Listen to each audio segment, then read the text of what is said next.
மக்களை வணக்கம். நான் உங்கள் கோடங்கி மீண்டும் உங்களை சந்திப்பதில் மகிழ்ச்சி. இந்த வீடியோவில் நம்ம என்ன பார்க்க போறோம் அப்படின்னா, தமிழ்நாடு அரசாங்கத்துக்கு, அதாவது குறிப்பாக சோசப்பு விஜயனுடைய தலைமையிலான இந்த தாவேக அரசாங்கத்துக்கு உச்சநீதிமன்றம் ஆகஸ்ட் மாதம் 11ஆம் தேதி ஒரு கெடு விதித்து ஒரு தேதியை குறித்திருக்கிறார்கள். எதற்காக கெடு விதிச்சிருக்காங்க, என்ன முடிவெடுக்க போது தாவேக அரசாங்கம், மிக மிக சிக்கலான ரொம்ப நீண்ட ஆண்டுகளாக நீண்ட காலமாக தமிழ்நாட்டினுடைய முக்கியமான கொள்கையோடு பிணைந்திருக்கிற ஒரு பிரச்சனையில என்ன முடிவை தாவேக அரசாங்கம் எடுக்க போகுது. நாம இருமொழி கொள்கைன்னு சொல்லிட்டு இருக்கிறோம். ஆனால் மும்மொழி கொள்கையை எப்படியாவது திணித்து விடும் என்று பாஜக அரசாங்கம் பல வழியில முயற்சி எடுக்குது. அதை ஒட்டி நடக்கிற ஒரு மிகப்பெரிய வழக்குல ஒரு கெடு விதித்திருக்கிறது உச்சநீதிமன்றம். அதற்கு தாவேக அரசு என்ன பதில் சொல்ல போகுது, இது சம்பந்தமான ஒரு விஷயம் தான் இந்த வீடியோவில் நம்ம பார்க்க போறோம். முக்கியமா இந்த விஷயத்துல கால அவகாசம் கேட்டும் நீதிமன்றம் மறுத்து இருக்கிறது. விஜய் அரசாங்கத்துக்கு மீண்டும் நீதிமன்றத்துல ஒரு பெரிய கொட்டு வச்சிருக்காங்க. இது எல்லாத்தையும் பத்தி தான் நம்ம விரிவாக இந்த விஷயத்துல பார்க்க போறோம். நம்முடைய வீடியோவை சப்ஸ்கிரைப் பண்ணாம பார்த்துட்டு இருக்க அன்பு நண்பர்களே நிறைய பேர் பாக்குறீங்க, சப்ஸ்கிரைப் பண்ணாம பார்த்துட்டு இருக்கீங்க. உங்களுடைய அன்பும் ஆதரவோடு மட்டுமே செயல்படுகிற ஒரு சுயாதீன ஊடகம். சப்போர்ட் பண்ணுங்க, நிறைய பேருக்கு ஷேர் பண்ணுங்க, உங்களுடைய சந்தேகங்களை கமெண்ட்டுகளா பதிவிடுங்கள். இப்போ நம்ம இந்த வீடியோக்குள்ள முக்கியமான சாராம்சத்துக்குள்ள போகலாம். உங்க எல்லாருக்குமே தெரியும், ஜவஹர் நவோதயா வித்யாலயா அப்படின்னு சொல்லி காங்கிரஸ் ஆட்சி காலத்துல உருவாக்கப்பட்ட ஒரு உறைவிடப்பள்ளி. உறைவிடப்பள்ளினா என்னன்னு தெரியல உங்களுக்கு. மாணவர்களை அங்கேயே தங்கி அவங்களுக்கு அங்கேயே கல்வி போதித்து அவர்களை அங்கேயே படிக்க வச்சு எல்லாம் இலவசம். அங்க போய் நீங்க சேரணும்னா மட்டும் எக்ஸாம் எழுதணும், பாஸ் பண்ணிட்டீங்கன்னா உங்களை சேர்த்துருவாங்க. சேர்த்துட்டா நீங்க எதற்கும் பணம் கட்ட வேண்டிய அவசியமே இல்லை. ஆனால் என்னன்னா, ரீஜனல் லாங்குவேஜ் ஹிந்தி கட்டாயம், ஆங்கிலம், அல்லது அந்த ரீஜனல் லாங்குவேஜ் ஹிந்தி கட்டாயம் ஆங்கிலம். இது கண்டிப்பாக என்ன பண்ணாலும் ஆங்கிலம் ஹிந்தி, அல்லது ரீஜனல் லாங்குவேஜ் ஆங்கிலம் ஹிந்தி. இது ரொம்ப முக்கியம். ஹிந்தி எப்படியாவது அதுக்குள்ள இருக்கும். ஹிந்தி முழுமையாக 3வது லாங்குவேஜாக அதுல இருக்கும். 3 மொழிகள் கற்றுக் கொடுக்கப்படும். அதுல பிரதானமான மொழியாக ஹிந்தி கட்டாயம் இடம் பிடிக்கும். இதான் ஜவஹர் நவோதயா வித்யாலயாவுடைய செயல் திட்ட வடிவமைப்பு. இந்த பள்ளிகள் பாத்தீங்கன்னா இந்தியா முழுமைக்கும் பல ஊர்களில், பல மாவட்டங்கள்ல, பல மாநிலங்கள்ல இருக்கு, செயல்பாட்டில் இருக்கு. அங்கெல்லாம் மும்மொழி கொள்கைன்னு வச்சுங்களேன். தமிழ்நாட்டில் இந்த பள்ளிகளுக்கு அனுமதி இதுவரை எந்த அரசாங்கமும் தரல. அதிமுக அரசாங்கம் தரல, திமுக அரசாங்கம் தரல. அது இப்போ உச்சநீதிமன்றத்தில் வழக்காக இருக்கு. இது என்ன அப்படின்னு சொன்னா, குமாரி மகாசபா அப்படின்னு சொல்லி ஒரு அமைப்பு ஒரு வழக்கை தொடுக்கிறாங்க. இது மாதிரி நவோதயா பள்ளிகளை திறப்பதற்காக, ஜவஹர் நவோதயா பள்ளிகளை திறப்பதற்காக மாவட்டத்துக்கு ஒரு இடத்தை அவர்கள் ஒதுக்கி தரணும்னு சொல்லி தமிழ்நாடு அரசுக்கு உத்தரவிடணும்னு சொல்லி இந்த குமாரி மகாசபா அப்படின்னு சொல்ற அமைப்பு கேஸ் போடுறாங்க. இந்த கேஸ் பல ஆண்டுகளாக நடந்துகிட்டு இருக்கு. இதுல இடையில என்ன ஆச்சுன்னா, 2017ஆம் ஆண்டு 2017 செப்டம்பர் மாதம் 11ஆம் தேதி ஒரு ஆர்டர் ஒன்று வருது. அந்த ஆர்டர்ல என்ன சொல்றாங்க அப்படின்னு சொன்னா, ஒவ்வொரு மாவட்டத்துக்கும் குறைந்தது 240 மாணவர்களை தங்கி பயிற்றுவிக்கிற வகையில இடங்களை தேர்வு செய்து நீங்க ஒப்படைக்கணும், சொல்லணும் அப்படின்ற மாதிரி உத்தரவு பிறப்பிக்கப்படுது. இந்த உத்தரவை எதிர்த்து தமிழ்நாடு அரசு சார்பில் மேல்முறையீடு செய்யப்படுது. அந்த வழக்கு நடந்துகிட்டே இருக்கு. இந்த வழக்கில் பாத்தீங்கன்னா உங்களுக்கு நீதிபதிகள் நாகரத்னா மற்றும் மகாதேவன் ஆகியோர் அடங்கிய பெஞ்சில் தான் இந்த வழக்கு நடந்துகிட்டு வருது. இது நீண்ட ஆண்டுகளாக இந்த பிரச்சனை போயிட்டே இருக்கு. அதிமுக ஆட்சி முடிஞ்சு திமுக ஆட்சி வந்து, திமுக ஆட்சியிலையும் தெளிவாக ஒரு பிரமாண பத்திரம் தாக்கல் பண்றாங்க. அந்த தாக்கல் பண்ற பிரமாண பத்திரத்துல ரொம்ப தெளிவாக நிறைய விஷயங்களை அவங்க புட்டு வச்சுட்டாங்க. கடந்த முத்துவேல் கருணாநிதி ஸ்டாலின் தலைமையிலான திமுக அரசாங்கம் தாக்கல் பண்ண அந்த பிரமாண பத்திரத்துல ஏற்கனவே தமிழ்நாடு அரசு சார்பில் உறைவிட பள்ளிகள் நாங்கள் செயல்பாட்டில் இருக்குது, அதில் நிறைய மாணவர்கள் ரொம்ப நேர்த்தியாக படிக்கிறாங்க, அவங்களுக்கு தேவையான எல்லா வசதிகளையும் மாநில அரசாங்கமே செய்து அவர்கள் படித்து முடித்து சர்வதேச அளவில் அவர்கள் வேலை வாய்ப்புகள்லையும் பல இடங்களுக்கும் அவங்க போயிட்டே இருக்காங்க. ஸோ எங்களுடைய மாநிலத்தில் நாங்கள் சர்வதேச உறைவிட பள்ளிகள் மாதிரி நாங்கள் உறைவிட பள்ளிகளை நாங்களே நடத்துகிறோம். எங்களுக்கு நீங்கள் யாரும் நவோதயா பள்ளிகள் எங்களுடைய கொள்கைக்கு எதிராக இருக்கிறது. நாங்கள் நவோதயா பள்ளிகளை எதிர்ப்பதற்கு ஒரே நோக்கம், அது மும்மொழி கொள்கை. எங்க மாநிலத்தில் இருமொழி கொள்கை தான் இருக்கு. மாநில மொழியான தமிழ் உலக மொழியான ஆங்கிலம். இதை தாண்டி நாங்கள் எந்த மொழியும் நாங்கள் ஏற்பது இல்லை அப்படின்னு காலங்காலமாக அந்த இந்தி திணிப்பை எதிர்க்கிற மாநிலமாக தமிழ்நாடு அரசாங்கம் வந்து தமிழ்நாடு தொடர்ந்து தன்னுடைய எதிர்ப்பை காட்டிக்கிட்டே இருக்கு. ஆக்சுவலாக இந்தியை எதிர்க்கல, இந்தி திணிப்பை தான் எதிர்க்கிறாங்க. அது ரொம்ப தெளிவாக இந்த விஷயத்தை நம்ம புரிஞ்சுக்கணும். ஏன்னா இதுதான் நீதிமன்றத்திலையும் ஒரு வாதமாக வைக்கப்பட்டது. அதற்கு நீதிபதி ஒரு சொன்ன பதிலையும் நான் நம்முடைய விஷயத்திலே சொல்றேன் நான். ஸோ இது வந்து ரொம்ப காலமா இருக்கு. சமீபத்தில் கூட 25 அதாவது 2025, 26 ஆண்டுக்கான கல்வி ஆண்டுக்கான பள்ளிக்கல்வி துறை விஷயத்துல இடைநிற்றல், பள்ளி கல்வியில இடைநிற்றலை வெகுவாக குறைத்த மாநிலத்துல முதலிடத்தை தமிழ்நாடு தான் பிடித்ததுன்னு ஒன்றிய அரசாங்கத்தினால் பாராட்டை பெற்ற மாநிலம் தான் தமிழ்நாடு. கடந்த கல்வி ஆண்டுனா யார் இருந்தா? முத்துவேல் கருணாநிதி ஸ்டாலினும் கல்வி அமைச்சராக அன்பில் மகேஷ் இருந்தாங்க. ஸோ இடைநிற்றலை மிக தீவிரமாக அவர்கள் வந்து தடுத்து ஏராளமான மாணவர்களை அரசு பள்ளிகளில் சேருவதற்கான வேலையை உருவாக்கி விட்டாங்க. ஸோ சிறப்பான கல்வி கொடுத்த மாநிலம்னு தமிழ்நாட்டுக்கு ஒரு சிறப்பான பாராட்டை சமீபத்தில் கடந்த வாரத்தில் தான் வந்து ஒன்றிய அரசாங்கம் கொடுத்துச்சு.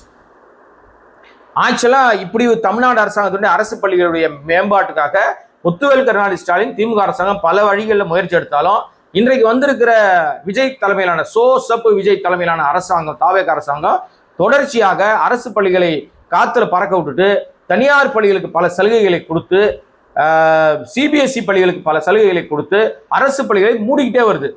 இதுவரையும் கிட்டத்தட்ட ஒரு 6-7 இடங்கள்ல வந்து அரசு பள்ளிகளை மாணவர் சேர்க்கை இல்லை என்ற காரணத்தை காட்டி பல ஊர்களில் அரசு பள்ளிகளை மூடி இருக்கிறது தாவேக அரசாங்கம்.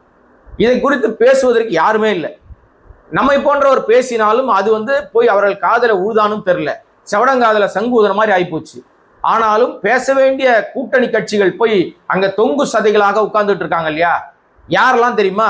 விடுதலை சிறுத்தைகள், எங்க அண்ணன் திருமாவளவன், கம்யூனிஸ்டுகள், வலது இந்திய கம்யூனிஸ்ட், வலது கம்யூனிஸ்ட், இந்த கம்யூனிஸ்டுகள் எல்லாருமே வாய் மூடி மௌனியா இருக்காங்க. ஐயுஎம்எல், வைகோ, மதிமுக வைகோ, அவருக்கு எம்எல்ஏ கிடையாது, அங்க ஒன்றும் இல்லை, இருந்தாலும் அங்க போய் ஒட்டிக்கிட்டு இருக்காரு. காங்கிரஸ் எந்த காலத்திலும் இது ஒத்துக்காது. நவோதயா பள்ளிகளை உருவாக்குனதே காங்கிரஸ் தான். ஜவஹர்லால் நேரு பேர்ல இருக்கணுன்றதுக்காக ஜவஹர் நவோதயா வித்யாலயா பள்ளி அப்படின்னு மாத்துறாங்க. ஸோ இந்த பள்ளிகள் வந்து கட்டாய மும்மொழி கொள்கை அப்படின்றத இம்ப்ளிமெண்ட் பண்றதுனால தான் தமிழ்நாட்டில் இந்த பள்ளிகளுக்கு எதிர்ப்பு, தொடர்ச்சியான எதிர்ப்பு இருக்கு. இப்போ இந்த பள்ளிகளுடைய வழக்கு வந்து உச்சநீதிமன்றத்தில் மீண்டும் விசாரணைக்கு வந்திருக்கு. ஏன்னா அது வந்து ஏற்கனவே திமுக அரசாங்கத்தில் தாக்கல் பண்ணாங்க. தாக்கல் பண்ணும்போது அவங்க கொடுத்த அந்த பிரமாண பத்திரத்திலே ரொம்ப தெளிவாக சில விஷயங்களை வந்து அவர்கள் வந்து குறிப்பிட்டு என்ன சொல்லியிருந்தாங்க அப்படின்னு சொன்னா, ஹிந்தி மற்றும் ஆங்கிலம் மாநில மொழிகள் 3 மொழியை வந்து சொல்லிக் கொடுக்கறதுனால எங்களால் அதை ஏற்றுக்க முடியாது. எங்களுடைய மாநிலத்தில் 38 உறைவிட பள்ளிகள் வந்து நாங்கள் வந்து ஆல்ரெடி சிறப்பாக செயல்பட்டு இருக்கோம். இந்த பள்ளிகளில் மாதிரி பள்ளிகளில் கிட்டத்தட்ட 1340 மாணவர்கள் வந்து தொடர்ச்சியா படிச்சுட்டு இருக்காங்க. 2024-25 கல்வி ஆண்டுல மட்டும் பல கல்வி நிறுவனங்கள்ல, இந்திய நிறுவனங்களை அவங்க போய் சேர்ந்திருக்காங்க, ஸ்காலர்ஷிப் வாங்கியிருக்காங்க, சர்வதேச அளவுல கல்வி நிறுவனங்களை போய் படிக்கிறாங்க. இதற்கெல்லாம் எங்களுடைய கல்வி தரம் வந்து மிக முக்கியமான விஷயமாக பார்க்கப்படுது. அதனால நீங்க நினைக்கிற மாதிரி உங்களுடைய மும்மொழி கொள்கையை இங்க கொண்டு வர முடியாது. தமிழ்நாட்டில் அரசுடைய மாதிரி பள்ளிகள் செயல்பாட்டில் இருக்கும்போது புதிதாக நவோதயா வித்யாலயா பள்ளிகளை வந்து மாநில சுயாட்சியே வந்து தூக்கி கொடுக்குற மாதிரியான விஷயம், அதை பாதுகாக்கக்கூடிய லெவல்ல தான் நாங்க இருக்கோம். அதனால எங்களுடைய கல்வி, எங்களுடைய உட்கட்டமைப்பு, தேசிய கல்வி நோக்கங்களை எல்லாம் நீங்க இங்க திணிக்கவே முடியாது, நாங்க அதை அனுமதிக்க முடியாதுன்னு சொல்லிட்டு நாங்க அதை நவோதயா பள்ளிகளை எடுக்க மாட்டோம்.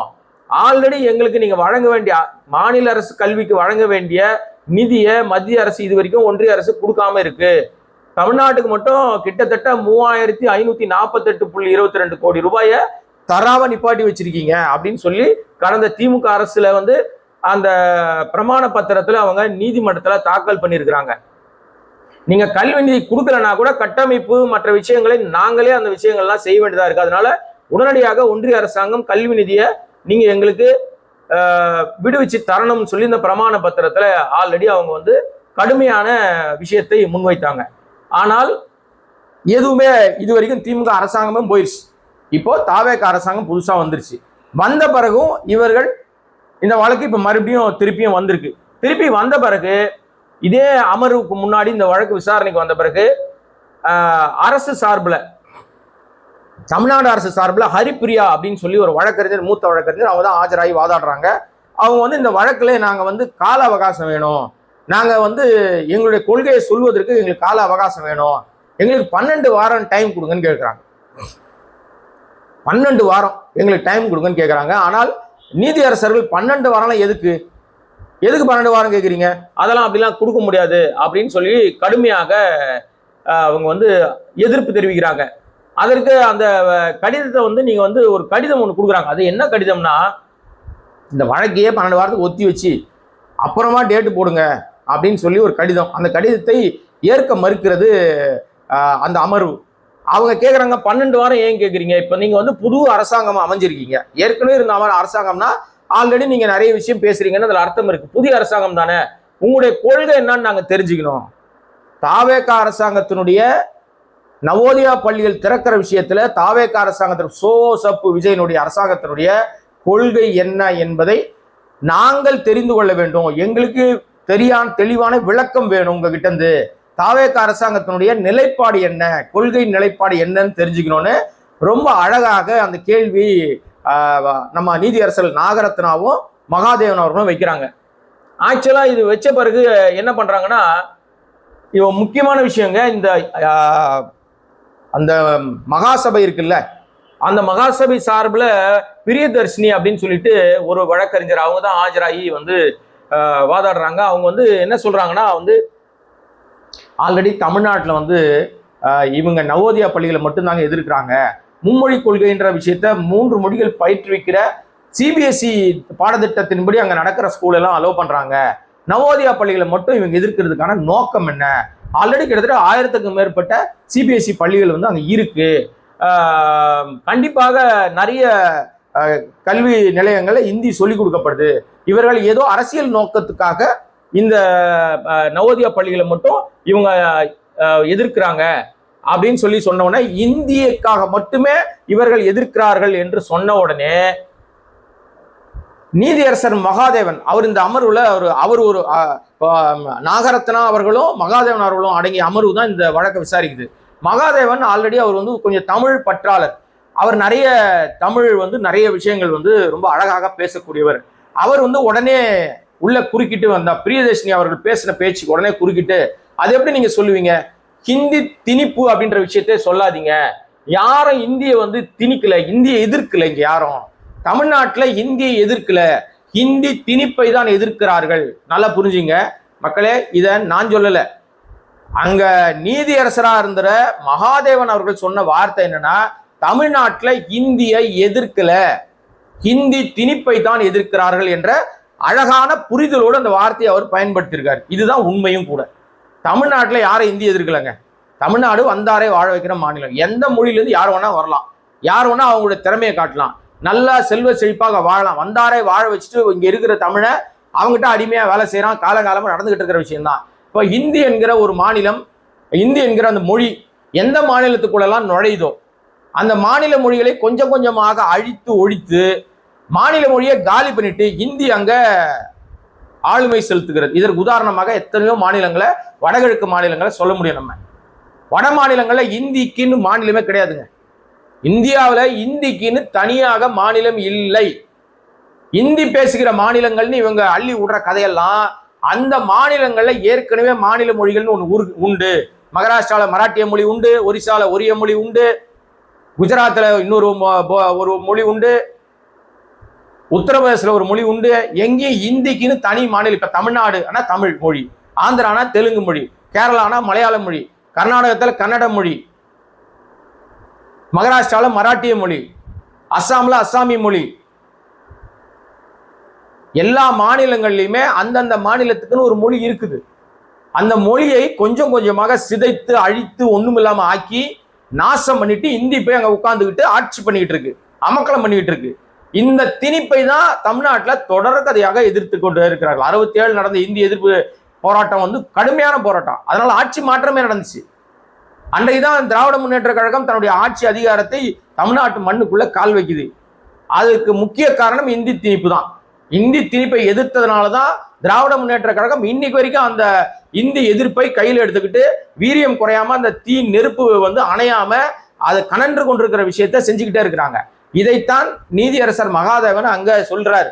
பிரியதர்ஷினின்ற அந்த எதிர்த்தரப்பு வழக்கறிஞர் சொன்ன இந்தியை எதிர்க்கிறாங்க தமிழ்நாட்டில் அப்படின்னு பொத்தாம் பொதுவாக அவங்க பேசுற விஷயத்துக்கு அவங்க கடுமையான எதிர்வினை ஆற்றினதோட மட்டும் இல்லாம அவர் என்ன சொன்னார்னா, நீங்க வந்து தமிழகத்தை பொறுத்த வரைக்கும் இந்தியை யாரை எதிர்க்கல, இந்தி மொழியை தான் வந்து இந்தி மொழி திணிப்பை தான் எதிர்க்கிறாங்க, அதை மனசுல வச்சுக்கிட்டு உங்களுடைய வாதங்கள்லாம் தொடர்ந்து வைங்க அப்படின்னு சொன்ன உடனே தமிழ்நாடு அரசு சார்பில் அந்த மூத்த வழக்கறிஞர் ஆஜரானார் இல்லையா, அவர் என்ன சொல்றாருன்னா, சார் நாங்கள் வந்து இங்க உயர்மட்ட ஆலோசனை நடந்துகிட்டு இருக்கு சார், அதனால வந்து எங்களுக்கு வந்து ஒரு 12 வாரம் டைம் கொடுங்க சார், 12 வாரத்துக்கு அப்புறம் நாங்கள் எங்களுடைய முடிவுகளை நாங்கள் சொல்றோன்னொன்னே அதற்கு இல்லை, அதாவது என்னன்னா மகாசபை சார்பில் குமாரி மகாசபை சார்பில் ஆஜரான அந்த பிரியதர்ஷினின்றவங்க அது கடும் எதிர்ப்பு தெரிவிக்கிறாங்க. இல்லை இவர்களுக்கு டைம்லாம் தர வேண்டாம், உடனடியாக பண்ண சொல்லுங்க, அது 2 வாரங்கள் வரைக்கும் கூட டைம் தரலாம், அதுக்கு மேல 12 வாரங்கள்லாம் முடியாது. 12 வாரம்னா கிட்டத்தட்ட ஆல்மோஸ்ட் வந்து யோசிச்சு பாருங்க, ஒரு 3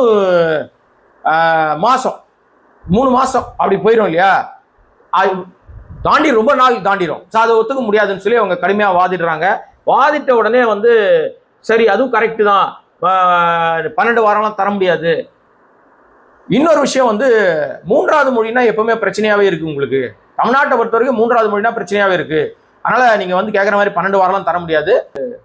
உங்களுடைய கொள்கை என்ன அப்படின்றத வருகிற ஆகஸ்ட் மாதம் 11ஆம் தேதி நீங்க நீதிமன்றத்தில் உங்களுடைய கொள்கை என்ன, இதுல நிலைப்பாடு என்ன அப்படின்றத நீங்க கண்டிப்பாக சமர்ப்பித்தே ஆகணும் அப்படின்னு சொன்ன உடனே நாகரத்னா அப்படின்ற நீதியரசர் என்ன பண்ணியிருக்காங்கன்னா, ஏங்க நீங்க வந்து ஹிந்தி தான் கட்டாயம் இருக்கணும்னுலாம் அவசியம் இல்லைல்ல, நீங்க வந்து 3 மொழிகள் நீங்க வந்து மாநில மொழி அங்கே இருக்கும், இங்கிலீஷ் அங்கே இருக்கும், நீங்க ஹிந்தி தான் சொல்லணும்னு அவசியம் இல்லை, சான்ஸ்கிரிட் கூட கற்றுக் கொடுக்கலாமே அவங்க ஒரு பாலை போட்டிருக்காங்க.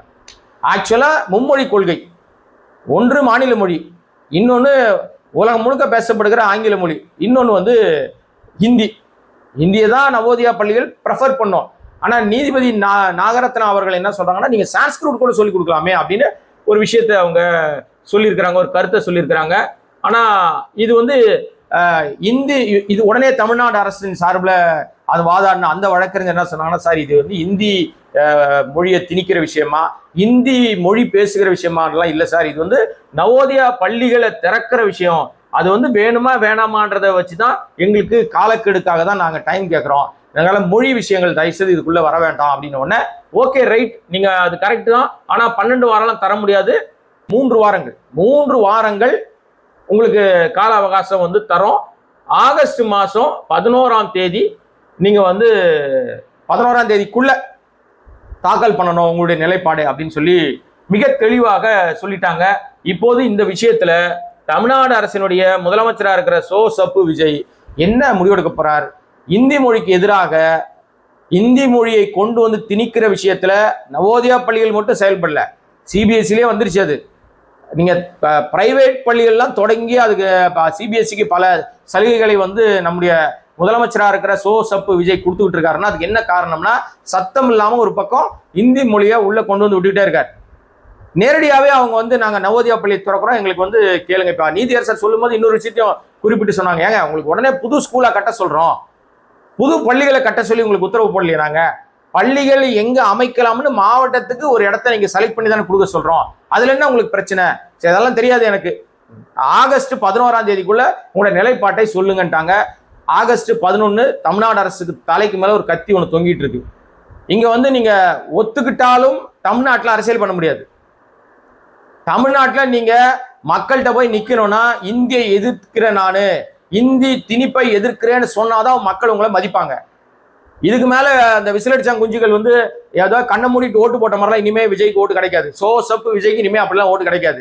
இனிமே திறம்பட செயல்பட்டாதான் ஓட்டு போடுவாங்க. ஏதோ ஒரு முறை மயக்கத்திலையும் ஏதோ பெரிய கவர்ச்சி திட்டத்திலையும் அப்படியே தன்னை ஒரு ஆண் அழகானா காமிச்சுக்கிட்டதுலையும் பார்த்து ஐயோ எவ்வளவு அழகா இருக்காரு, இந்த ரேஷன் கடையில ஒரு பொம்பளை சொன்னா பாருங்க, ஐயோ எவ்வளவு அழகா இருக்காரு வெளியே சொல்லிடாதீங்க சார்னு, அவன் புருஷன் அவளை இருந்தாலும் என்ன போட்டு பின்னி பெடல் எடுத்தான்னு தெரியல. ஏன்னா ஏன் ஒரு அசிங்கமா இல்லையாமா, அடுத்த ஒரு ஆம்பளைய அழகா இருக்கான்னு பொது வெளியில் சொல்லி சந்தோஷப்படுறதுக்கு இது என்ன கேடுகட்ட ஒரு பழக்கம் இது? இதெல்லாம் சினிமா கவர்ச்சிங்க, கேடுகட்ட கவர்ச்சி. இதுல நாசமா போகுது தமிழ்நாடு. இதெல்லாம் பூரா நார்த்ல தான் பார்த்துக்கிட்டு இருந்தோம். அங்கதான் முட்டா பயலா இருந்தான்னா அவன் நம்மளை பார்த்து கை காட்டி சிரிக்கிறான். நார்த்ல இருக்கிற எல்லாரும் நம்மளை பார்த்து கை காட்டி சிரிக்கிற லெவல் ஆகி போச்சு. அவ்வளவு கேவலமா போச்சு. சினிமாக்காரன் பின்னாடி ஓடி ஓடி நாசமா போச்சு நாடு. இப்போ நீங்க சினிமாக்காரன்னு நான் ஒரு சேனல்ல பேசும்போது பயங்கர கோவப்பட்டாங்க.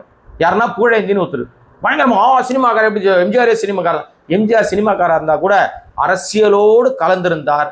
அண்ணாவின் கொள்கைகளை பேசினாரு, பெரியார் கொள்கையை பேசினாரு.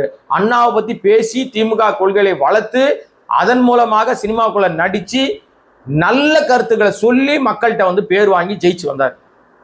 சப்பு விஜய் வந்து நடிகன் தான், நல்ல கருத்தை சொன்னாரா? எல்லா படத்துலையும் சரக்கு குடிக்கிறது எப்படி, கஞ்சா பிடிக்கிறது எப்படி போதை மருந்தை எப்படி யூஸ் பண்றது, நரபலி எப்படி கொடுக்கறது, என்ன பண்றது, எப்படி அடிக்கிறது, உதைக்கிறது, குத்துறது, ஆடுறது, கவர்ச்சியா டான்ஸ் ஆடுறது, நடிகைகளை அரைகுறை ஆடையில வச்சு ஆட்டம் போடுறது, நடிகை பின்னாடி தட்டுறது,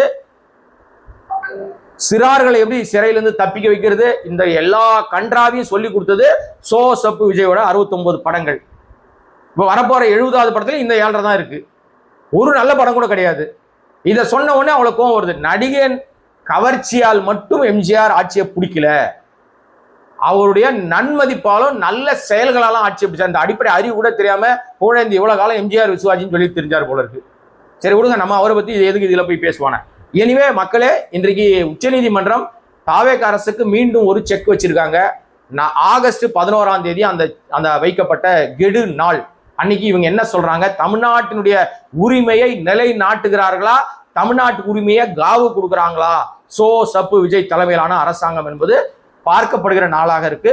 அந்த நாளை நம்ம எதிர்பார்ப்போம். அன்னைக்கு என்ன நடக்குது அப்படின்றத பார்த்துட்டு வந்து உங்களை மீண்டும் சந்திக்கிறேன். அதுவரை நம்முடைய சேனலை சப்ஸ்கிரைப் பண்ணாம பார்த்துருக்க அன்பு நண்பர்களே, சப்ஸ்கிரைப் பண்ணுங்க, சப்போர்ட் பண்ணுங்க. மீண்டும் சந்திக்கிறேன். நன்றி, வணக்கம்.